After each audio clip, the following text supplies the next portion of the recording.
नमस्कार. VVH प्रोडक्शनमध्ये आपणा सर्व प्रेक्षकांचं अतिशय मनापासून स्वागत. सुरेश भट यांची एक अतिशय सुंदर कविता. चल उठ रे मुकुंदा. चल उठ रे मुकुंदा, झाली पहाट झाली, बाहेर चांदण्याला हलकेच जाग आली. मंदावला कधीचा गगनात शुक्र तारा, अन चोर पावलांनी आला पहाट वारा. गालांवरी उशेच्या आली हळूच लाली. घे आवरुणी आता स्वप्नातला पसारा, बेचैन गोकुळाने केला तुझा पुकारा.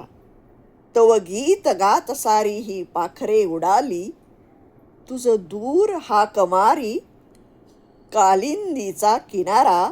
कुंजातल्या फुलांनी केला तुला इशारा, तुझ शोधण्यास वेडी राधा पुन्हा निघाली. कशी वाटली कविता? आवडली असल्यास लाईक करा, कमेंट करा, सबस्क्राईब करा. धन्यवाद.